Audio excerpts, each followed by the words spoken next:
Vamos a abrir nuestras Biblias en Isaías capítulo 59. Isaías capítulo 59. Vamos a leer los versículos 1 y 2. Isaías capítulo 59, versículos 1 y 2. Y hoy vamos a estar meditando en una pregunta. ¿Sabe usted lo que es el pecado? Creo que entre las muchas cosas importantes que debemos entender en la vida, tiene que ver también con respecto a lo que es el pecado. Desde luego, algunos cristianos y algunas personas se preguntarán por qué es tan importante saber lo que es el pecado. Bueno, debemos saber lo que es el pecado precisamente por sus consecuencias. Dice Isaías capítulo 59, en los versículos 1 al 2. He aquí que no se ha cortado la mano de Jehová para salvar, ni se ha agravado su oído para oír, pero vuestras iniquidades han hecho división entre vosotros y vuestro Dios, y vuestros pecados han hecho ocultar de vosotros su rostro para no oír. Las consecuencias del pecado son terribles. Aquí vemos que el pecado provoca dos cosas. En primera instancia nos separa de Dios. En segundo lugar, hace que Él oculte su rostro de nosotros, negándose a escuchar nuestras súplicas. Prácticamente el pecado nos deja abandonados en este mundo. En Juan capítulo 8, en el versículo 21, el Señor Jesucristo también dijo, hablando de las consecuencias del pecado, Juan 8:21, otra vez les dijo Jesús, yo me voy y me buscaréis, pero en vuestro pecado moriréis. A donde yo voy, vosotros no podéis venir. Fíjense bien cómo estas personas lamentablemente van a sufrir las consecuencias del pecado. Dice, van a morir en vuestros pecados. Yo me voy a ir, dijo Cristo. Pero ustedes van a morir en sus pecados y como consecuencia de eso no van a poder venir conmigo. Es decir, que el pecado impide que podamos estar con Cristo. Mis hermanos y amigos, llegará un día cuando desearemos con toda el alma estar con Cristo. Llegará el día cuando nuestro corazón palpitará, nuestra alma ardientemente tendrá el deseo de estar con Cristo. Pero por causa del pecado, ese ardiente deseo será imposible. En 1 Corintios, en el capítulo 5, en el versículo 5, el apóstol Pablo, hablando acerca de las consecuencias del pecado, dijo, el tal sea entregado a Satanás para destrucción de la carne, a fin de que el espíritu sea salvo en el día del Señor Jesús. Este texto de 1 Corintios capítulo 5, versículo 5, ha recibido una variedad de interpretaciones y no pretendo presentar una nueva. Solamente quiero que noten que algunas de las consecuencias del pecado son evidentes, son visibles. Pablo dice, para destrucción de la carne. Y si entendemos estas palabras en un sentido literal, es fácil para nosotros ver que el pecado ha provocado terribles y dramáticos estragos en nuestro cuerpo. Es decir, que las consecuencias del pecado se manifiestan también en nuestro cuerpo, de manera visible, de manera dramática incluso. El pecado ha provocado en nosotros terribles y dramáticos estragos en toda la humanidad. Desde el jardín del Edén, el hombre ha comido con dolor todos los días de su vida, siendo el sudor de su rostro uno de los costos para alimentarse y al final terminar en el polvo. Como Dios dijo allá en Génesis capítulo 3 en el versículo 19, pues polvo eres y al polvo volverás. En otras palabras, el pecado ha provocado la destrucción de nuestra carne. Por causa del pecado es que cada día usted va envejeciendo, usted va muriendo, su aspecto va cambiando, su cabello cambia, toda su apariencia física, la fuerza de su corazón, todo en su carne va deteriorándose hasta que finalmente terminará muerto y putrefacto en la tumba. ¿Por qué? Por causa precisamente del pecado. En Romanos capítulo 3, en el versículo 23, dice que la paga del pecado es muerte. Y esta muerte no es la muerte física. Mis hermanos, qué bueno fuera que solamente padeciéramos la muerte física por causa del pecado. Pero lamentablemente no es así.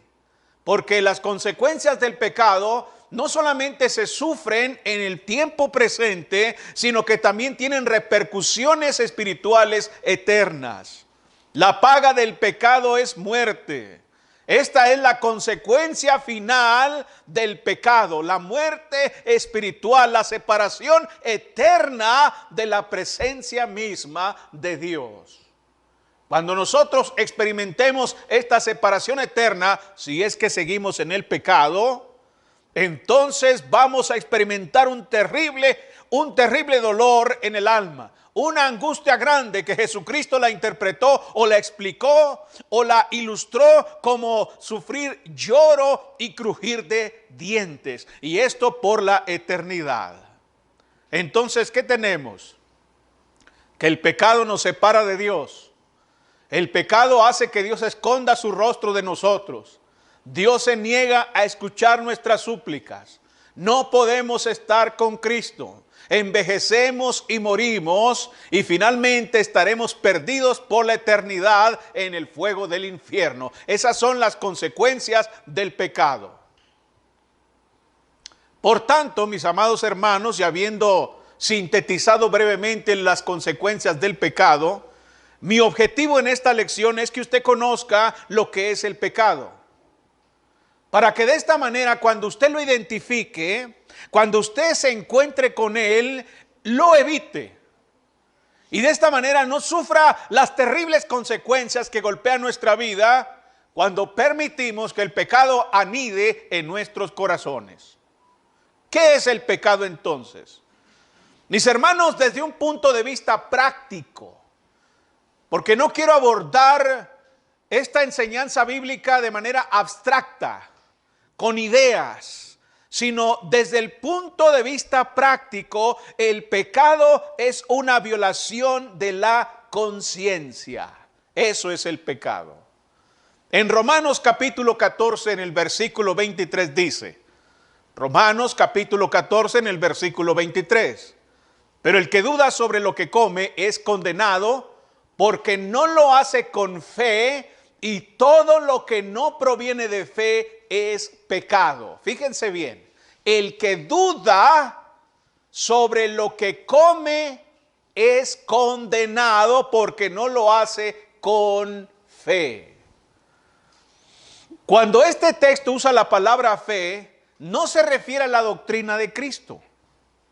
No se refiere al bautismo, no se refiere a quién es Jesucristo. No. La palabra fe aquí tiene un sentido de confianza, de convicción, de estar convencidos de que algo no es malo. Por ejemplo, en este contexto de Romanos 14, había hermanos que creían que comer era pecado, comer carne, por ejemplo. Entonces, cuando comían carne, lo hacían, ¿qué cosa? Dudando. Decían, ¿será bueno, será malo? Híjole, creo que esto es pecado, y entonces comían sin fe, comían sin confianza, sin convicción, dudaban de lo que estaban comiendo. Y entonces se condenaban a sí mismos, caían en pecado a causa de la duda que había en sus mentes. Por lo tanto, cuando hacemos aquello que creemos que es ilícito, estamos pecando.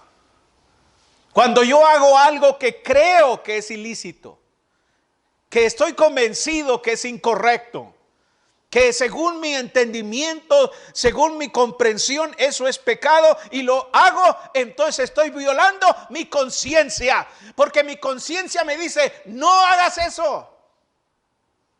Por ejemplo, si yo creo que es pecado comer carne, mi conciencia me va a reprender cada vez que mire un platillo de carne. Cada vez que me siente a la mesa y alguien me ponga un platillo de carne, mi conciencia me va a advertir y me va a decir, no comas.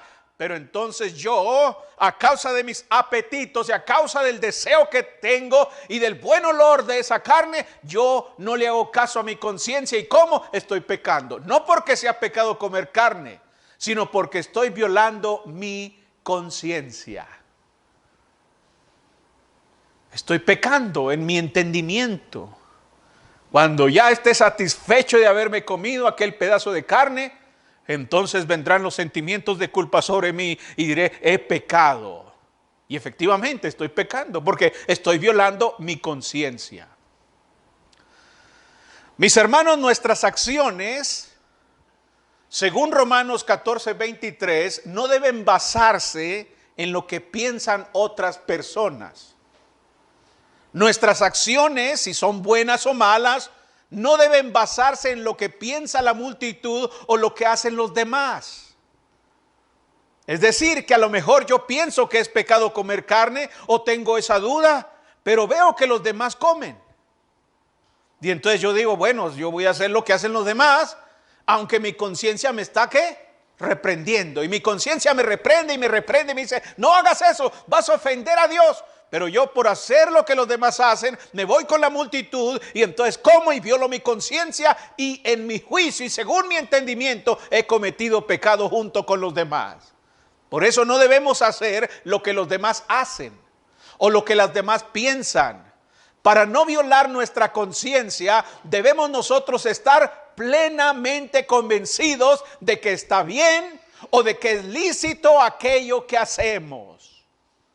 Debemos estar convencidos que cierta cosa es aprobada o no aprobada. Hay que estar convencidos. Si yo pienso, si mi conciencia me reprende sobre algún acto y veo que los demás lo están haciendo, yo debo abstenerme para no violar mi conciencia, para no dañar mi conciencia.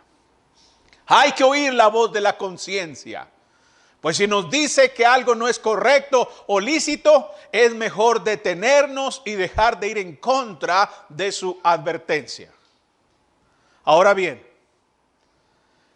cuando hablamos de la conciencia, debemos tener mucho cuidado, pues la conciencia puede estar mal educada. La conciencia puede estar mal educada. Y cuando la conciencia está mal educada, nos puede decir que algo es incorrecto cuando realmente no lo es. Por ejemplo, comer carne. Había hermanos que su conciencia les reprendía porque ellos creían que comer carne es pecado. Bueno, esa conciencia está mal educada porque no es pecado ningún alimento. Ningún alimento es pecado. Pero la conciencia, educada así, nos reprende cuando vemos ese alimento. Cuando la conciencia está mal educada, también nos puede decir que algo es correcto, cuando realmente no es correcto. Pensamos que algo está bien y nos deleitamos en eso, lo practicamos, pero no significa que esté bien. Dice, pues a mí no me reprende la conciencia. Por ejemplo, si yo pienso que es correcto responder con un golpe a una persona que me ha ofendido, yo fácilmente puedo levantar la mano y darle una bofetada y no sentir ningún remordimiento. Mi conciencia no me reprende, no me dice nada. Entonces concluyo que es correcto, pero en realidad no lo es. Así que debemos tener mucho cuidado con la conciencia, porque la conciencia puede estar mal educada. Fíjense lo que dice la Escritura en Hechos capítulo 23 en el versículo 1 para ver cómo la conciencia, estando mal educada, nos lleva a hacer cosas incorrectas. Hechos capítulo 23 en el versículo 1. ¿Qué es lo que estaba haciendo el apóstol Pablo con los cristianos precisamente antes de él conocer el evangelio. ¿Qué estaba haciendo Saulo de Tarso? Estaba persiguiendo a los cristianos. Pero mire lo que dice ahí. Hechos capítulo 23 en el versículo 1. Entonces Pablo, mirando fijamente al concilio, dijo, fíjese bien lo que va a decir de sí mismo: varones hermanos, yo con toda buena conciencia he vivido delante de Dios hasta el día de hoy. ¿Cómo ha vivido Pablo? Dice que hasta este día él ha vivido con limpia conciencia. Y esto es algo muy interesante porque él acaba, hace algún tiempo antes de decir esto, quizás algunos meses o algunos años, él ha perseguido a los cristianos y los ha llevado a la cárcel. Pero él dice, he vivido con limpia conciencia. Es decir, que mientras él arrastraba a los cristianos a prisión y daba su voto para que murieran, su conciencia no le reprendía. Es más, déjeme decirle esto, su conciencia lo aprobaba. Su conciencia le decía que estaba haciendo lo correcto. Todo lo que Pablo hace, tanto en el presente como en el pasado, dice él, todo lo ha estado haciendo con limpia conciencia. ¿Por qué? ¿Por qué Pablo no sentía remordimiento, no sentía ningún sentimiento de culpa cuando estaba persiguiendo a los cristianos? Bueno, en Hechos capítulo 26, en los versículos 9 al 11, tenemos la explicación de Pablo. Fíjese bien, Hechos capítulo 26, versículos 9 al 11. Vamos a ver por qué Pablo no sentía ningún remordimiento de conciencia mientras estaba persiguiendo a nuestros hermanos en Cristo. Dice Hechos 26, 9 al 11. Yo ciertamente, fíjese lo que dice ahí, había creído mi deber. ¿Qué cosa?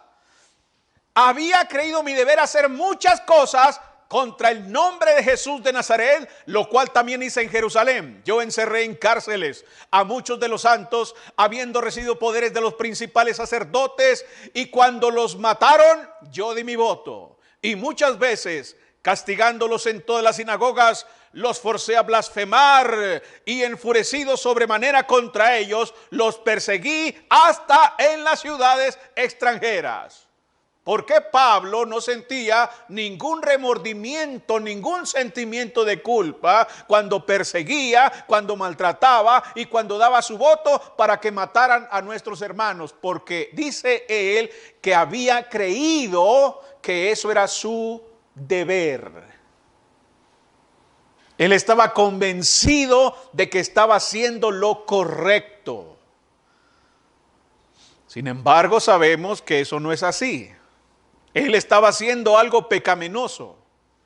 Incluso, hermanos, años después, cuando él entendió que eso que había hecho contra los cristianos era algo ruin y perverso y miserable, él sentía ahora sí sentimientos de culpa. Se sentía incómodo y avergonzado. En 1 Corintios capítulo 15, en el versículo 9, él dijo acerca de esto. 1 Corintios 15, 9. Porque yo soy el más pequeño de los apóstoles. Fíjese. Yo soy el más pequeño de los apóstoles, que no soy digno de ser llamado apóstol. ¿Y por qué no eres digno, Pablo? ¿Por qué, a pesar de que el Señor te ha puesto como apóstol, por qué tú te sientes indigno? Él responde, porque perseguí a la iglesia de Dios. Él sentía que no era digno del ministerio que tenía. Tenía sentimientos ahí, tenía un sentimiento ahí. Porque ahora que entendía quiénes eran esas personas, ahora que entendía quién era Esteban, ahora que entendían quién era toda esa gente que había metido a prisión y que había dado su voto para que los mataran, ahora que entendía que eran hijos de Dios y que eran sus hermanos, dice, yo no soy digno de ser llamado apóstol porque perseguía a la iglesia de Dios. Él entendió que si era apóstol, no era por cosas buenas que hubiera hecho, sino por la pura gracia de Dios, según el versículo 10. Ahí enseguida. Por la gracia de Dios soy lo que soy.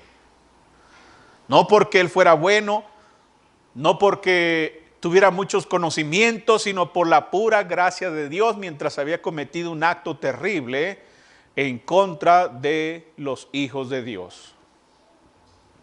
Por eso, mis hermanos y amigos, debemos siempre procurar que la voz de nuestra conciencia haga armonía con la voz de la palabra de Dios.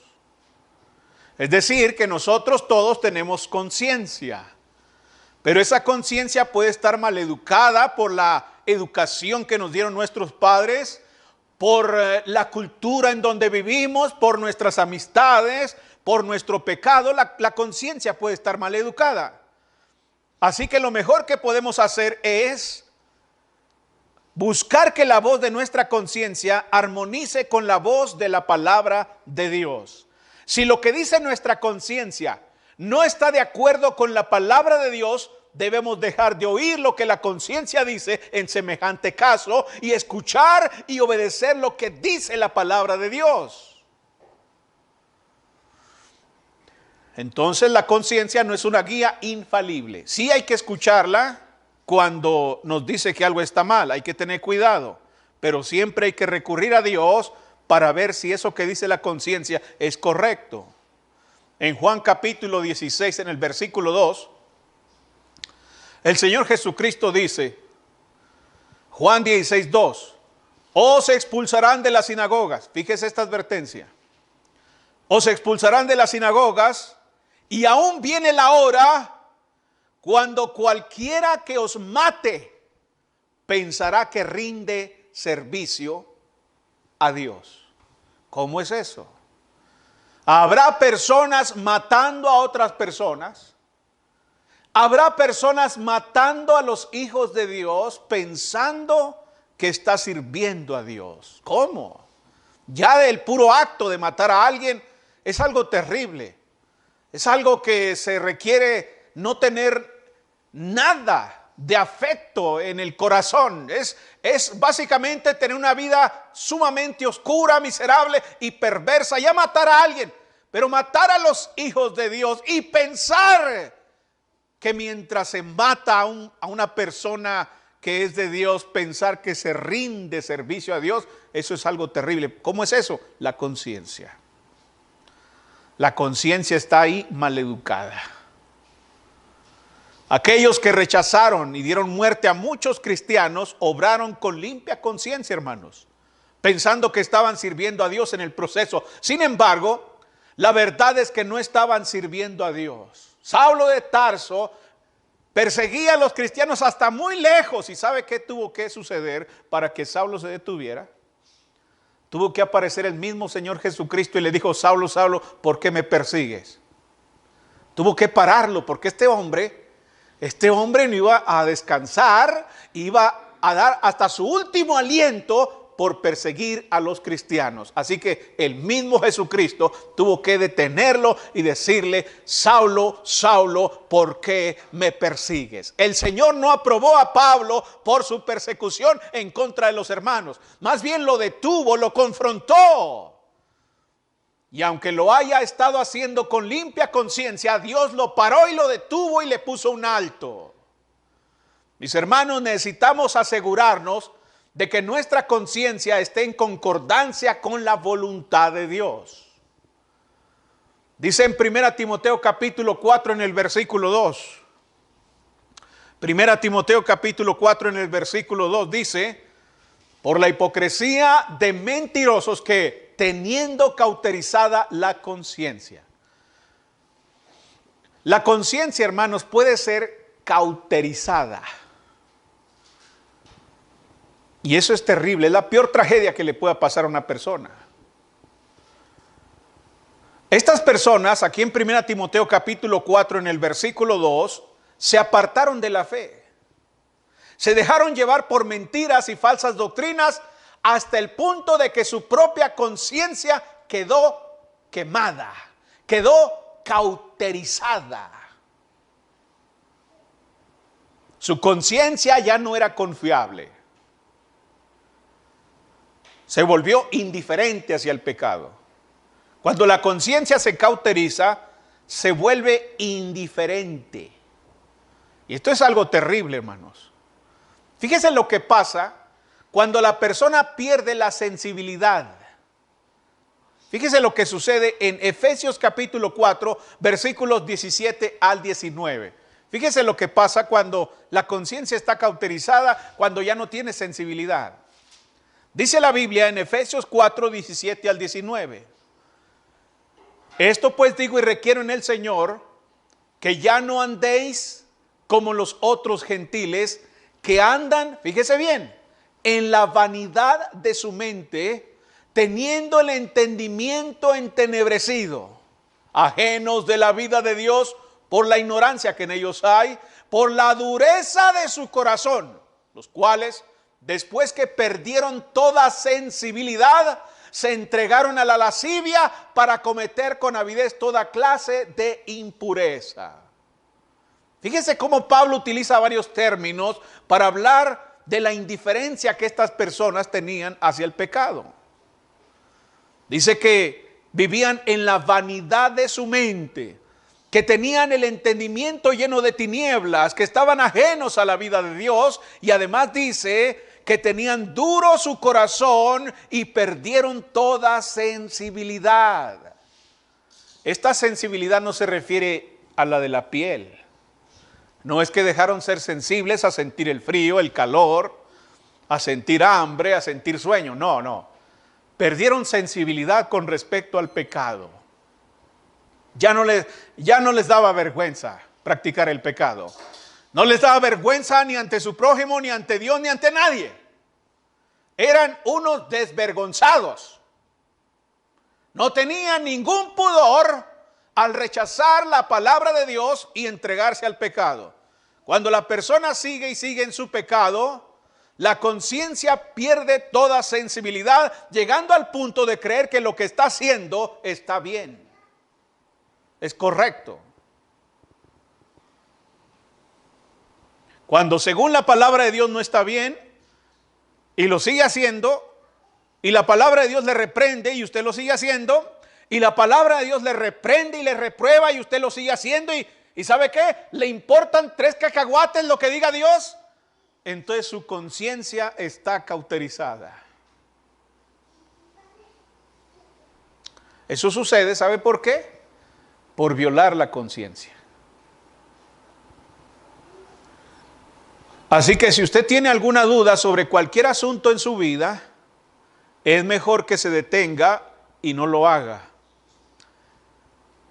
En lugar de vivir por la duda, es mejor obedecer la guía divina para no meternos en problemas con la conciencia, para no violar nuestra conciencia o para que no nos arrastre a un camino equivocado, un camino errado. La Biblia dice en Hebreos capítulo 10 en el versículo 22, fíjese bien,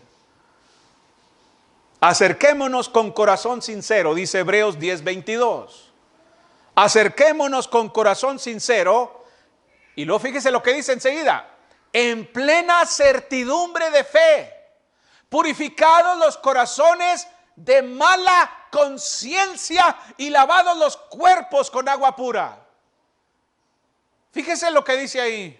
Es posible tener una conciencia purificada, limpia, restaurada. ¿Cómo se hace esto? Bueno, necesitamos acercarnos a Dios con corazón sincero, con honestidad, con sinceridad a Dios. Acercarnos en plena certidumbre de fe, teniendo toda la convicción de que Dios es bueno, de que Dios es digno de nuestra confianza. Y entonces algo va a pasar con nuestra conciencia, se va a purificar. Nuestro corazón va a quedar limpio de esa mala conciencia y vamos a ser limpios, lavados, restaurados, guiados correctamente por la voluntad de Dios. Entonces, ¿qué es el pecado?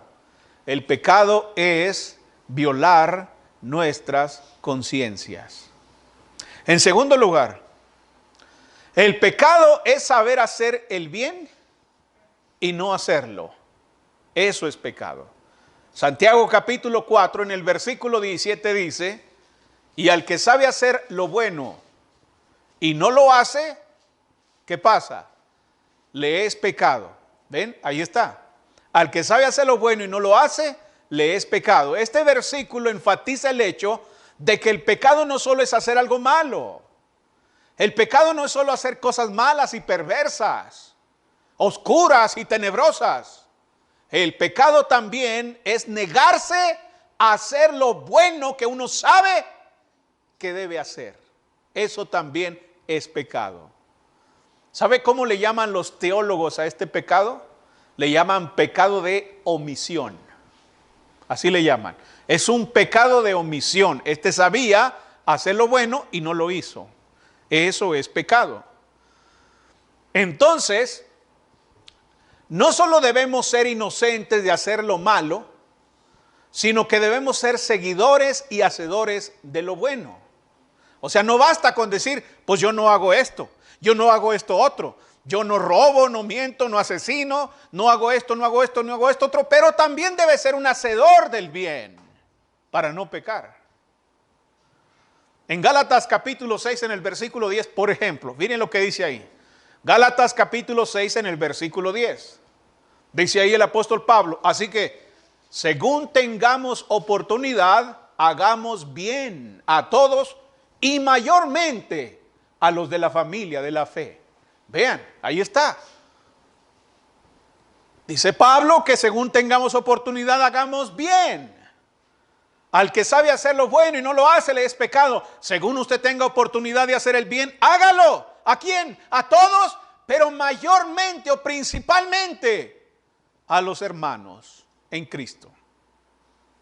Entonces ahí está. No debemos quedarnos pasivos. No es de que solamente yo no hago cosas malas. No, también debe hacer cosas buenas. También debe hacerlo. ¿Recuerda usted al buen samaritano en Lucas capítulo 10?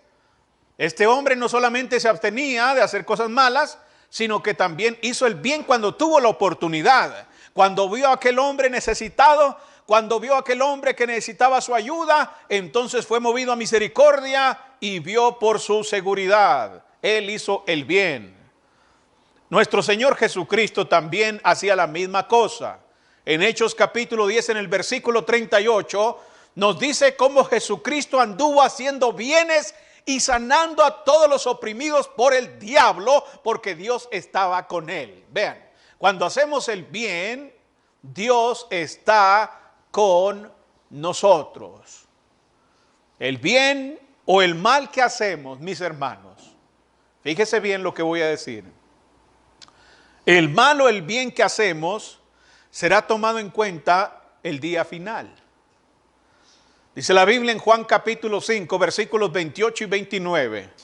No os maravilléis de esto, porque vendrá hora cuando todos los que están en los sepulcros oirán su voz, y los que hicieron lo bueno, vea, los que hicieron lo bueno saldrán a resurrección de vida, mas los que hicieron lo malo a resurrección de condenación. Vea, lo que hacemos, sea bueno o sea malo, será tomado en cuenta en el día final. Para muerte o para salvación, para condenación o para vida eterna. No hacer lo bueno es pecado. Aquellos que buscan gloria, aquellos que buscan honra, aquellos que buscan inmortalidad, recibirán vida eterna porque van a procurar hacer el bien. ¿Usted quiere honra, gloria, inmortalidad, vida eterna? Mire lo que dice Romanos 2, 6 al 7. Dice ahí que Dios pagará a cada uno conforme a sus obras. Vida eterna a los que perseverando en bien hacer. Ahí está el bien. Hay que hacer el bien. Vida eterna a los que perseverando en bien hacer buscan gloria y honra e inmortalidad. Entonces necesitamos hacer lo bueno. Sin embargo, es frecuente que salen esas palabras terribles con las que nos hacemos mucho daño cuando decimos, sé lo que es correcto, pero, y le ponemos un pero. Sé que debería estar haciendo esto. Sé que debería de estar haciendo esto, pero, y le ponemos un pero. A veces decimos, sé, yo entiendo, comprendo que lo que estoy haciendo está mal, Pero, mis hermanos, hay unos que confían en el evangelio del pero. Piensan y se engañan a sí mismos creyendo que el pero les va a justificar. Piensan que el pero va a ser tomado en cuenta por parte de Dios. Necesitan tener presente las palabras del Señor en Lucas capítulo 12, versículos 47 y 48. Fíjese lo que dice ahí. Lucas capítulo 12, versículos 47 y 48. Dice ahí la escritura: aquel siervo que conociendo la voluntad de su Señor, no se preparó, ni hizo conforme a su voluntad, recibirá muchos azotes. Mas el que sin conocerla hizo cosas dignas de azotes, será azotado poco. Porque a todo aquel a quien se haya dado mucho, mucho se le demandará, y al que mucho se le haya confiado, más se le pedirá. ¿Qué está diciendo el Señor aquí? Aquellos de nosotros que conocemos la voluntad de Dios y nos negamos a someternos a ella en obediencia, seremos azotados mucho. Sí, los pecadores hacen cosas dignas de azotes, pero muchos de ellos no entienden, no comprenden la palabra de Dios, no saben, no la han recibido, no conocen. Pero de nosotros, ¿qué podemos decir? ¿Que somos ignorantes de la voluntad de Dios? ¿Que no hemos visto a Dios obrar en nuestras vidas? Sin duda que nadie de nosotros puede justificarse en la ignorancia. Por eso dice que al que recibe más, más se le pedirá. Así que aquel que conociendo la voluntad de su Señor no se prepara ni hace conforme a su voluntad, recibirá muchos azotes.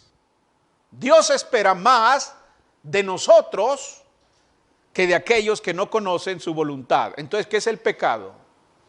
El pecado es violar nuestra conciencia, y el pecado es no hacer el bien que sabemos que debemos hacer.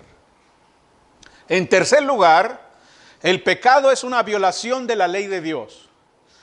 1 Juan capítulo 3 versículo 4 dice: todo aquel que comete pecado infringe también la ley, pues el pecado es infracción de la ley. Fíjese, cuando pecamos estamos quebrantando la norma de conducta que Dios ha establecido para cada ser humano.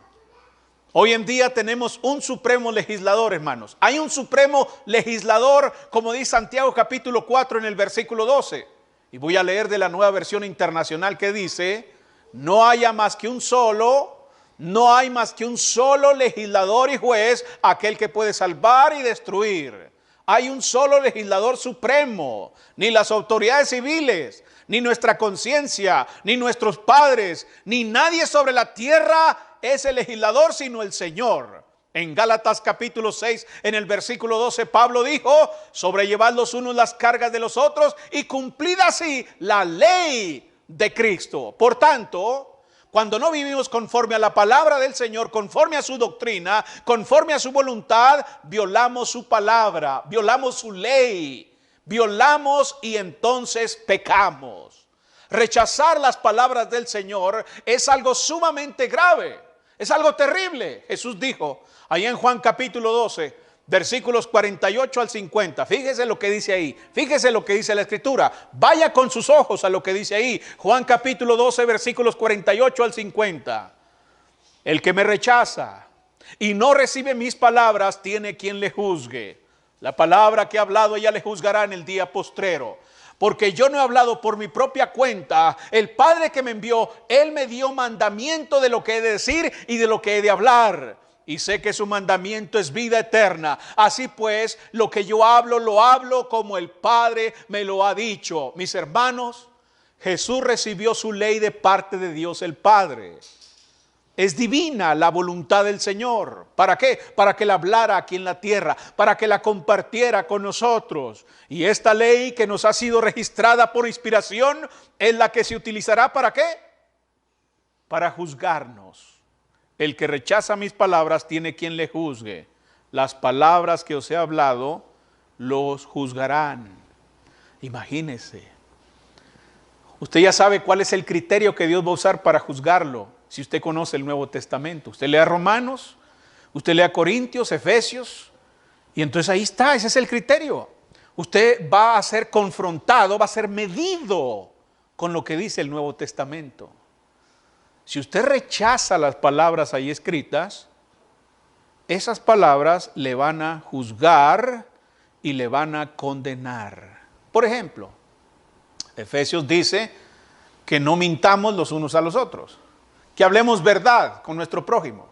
Bueno, si yo rechazo eso, no me importa y digo mentira, engaño a mi prójimo, llegó al día del juicio y ¿qué va a pasar? Dios me va a juzgar de acuerdo a ese texto bíblico y entonces voy a ser condenado. Entonces la palabra nos juzga, la palabra de Dios. En la primera epístola de Juan capítulo 3 en el versículo 4 se enseña que el pecado es un rechazo personal a ser gobernado por Dios. El pecado es un rechazo personal a ser gobernado por Dios. Jesucristo no solo es nuestro legislador, también es nuestro rey, nuestro gobernador. Pablo enseñó a los efesios, allá en el capítulo 1, versículos 21 al 22, que Jesucristo está sobre todo principado y autoridad y poder y señorío y sobre todo nombre que se nombra no solo en este siglo sino también en el venidero, y sometió todas las cosas bajo sus pies y lo dio por cabeza sobre todas las cosas a la iglesia. El Señor es nuestro soberano, es nuestro emperador, es nuestro rey, nuestro gobernante. Cuando nos negamos a estar sujetos a nuestro rey, nos negamos a ser gobernados por Dios. A esto, ¿sabe cómo se le llama? Rebelión. Esto es una rebelión cuando no queremos sujetarnos a su voluntad. Mis hermanos, el rey Saúl aprendió esto que estoy diciendo ahora, de la manera más difícil en los tiempos del Antiguo Testamento. Cuando permitió que la gente se quedara con parte del ganado y el botín de la destrucción de los amalecitas. Y adelante, tomen lo que quieran. Es más, vamos a sacrificar animales para la honra y la gloria de Dios. Dios le había dicho que destruyera todo y él se tomó la libertad de hacer algo distinto a la palabra de Dios. Y entonces dice en el primer libro de Samuel capítulo 15, en el versículo 23, que cuando Samuel confrontó a Saúl sobre esto, dijo: porque como pecado de adivinación es la rebelión, y como ídolos e idolatría la obstinación. Por cuanto tú desechaste la palabra de Jehová, Él también te ha desechado para que no seas rey. Mis hermanos, cuando de manera obstinada y rebelde desobedecemos la palabra de Dios, estamos desechando a nuestro rey, estamos desechando a nuestro gobernador, estamos desechando a nuestro emperador y no podemos esperar nada distinto a nuestro pecado. ¿Qué cosa? Seremos desechados también. Pobre Saúl. Cuando vemos toda su vida después de esto, es una terrible historia. Terrible. Bueno, no nos espera algo mejor si nosotros también estamos cometiendo su mismo pecado. ¿Qué es el pecado? El pecado es violar nuestra conciencia. El pecado es no hacer el bien que sabemos que debemos hacer. El pecado es violar la ley de Dios y finalmente el pecado es no cumplir con los mandamientos de Dios. Dice en la primera epístola de Juan capítulo 5 en el versículo 17: toda injusticia es pecado. Fíjese bien, toda injusticia es pecado. Por tanto, todo lo que no es justo es pecado. El apóstol Juan, ahí mismo en el capítulo 3, en el versículo 10, dijo: en esto se manifiestan los hijos de Dios y los hijos del diablo. Fíjese bien, vamos a ver cómo se manifiestan, cómo se dan a conocer. Todo aquel que no hace justicia y que no ama a su hermano, no es de Dios. La pregunta es, ¿de quién es usted hijo? ¿De Dios o del diablo? Bueno, ahora podemos responder esa pregunta fácilmente sabiendo lo que es el pecado. El pecado es violar nuestra conciencia en aquello que es conforme a la voluntad de Dios. El pecado es saber hacer el bien y no hacerlo. El pecado es una violación de la ley de Dios. El pecado es no cumplir con los mandamientos de Dios. ¿Es usted hijo de Dios o hijo del diablo? Si sabemos lo que es el pecado y aún así estamos viviendo en él, no podemos esperar de parte de Dios un trato de hijos. Por tanto, si usted no ha recibido el perdón de sus pecados, si usted no es cristiano, le invitamos a que hoy acepte el llamamiento que el Señor hace a través del Evangelio. Quien quiera que usted sea, no importa. Si usted cree que Jesucristo es el Hijo de Dios, si usted se arrepiente de sus pecados, si usted confiesa a Jesucristo como el Hijo de Dios y es bautizado para el perdón de sus pecados, usted puede hoy recibir el perdón de sus pecados y entonces ser parte de la familia de Dios. Pero si usted ya es cristiano y sigue viviendo en pecado, entonces le exhortamos a que se arrepienta y abandone el pecado antes que sea tarde y pierda su alma en el infierno. Les voy a rogar entonces que estemos de pie para cantar un himno. Hay una iglesia preciosa que la Biblia describe así. Estimado oyente, ¿desea conocer más de la palabra de Dios? La Iglesia de Cristo en la Colonia Constituyentes le invita a sus actividades los domingos a las 10 de la mañana.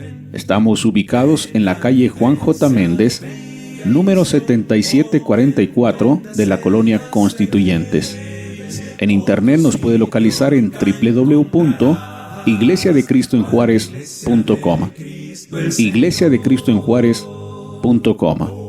Estaremos esperando noticias suyas. Que el Señor le bendiga. Ven a la iglesia de Cristo, ven donde seas feliz. Otro sitio nunca encontrarás, cual iglesia de Cristo el Señor.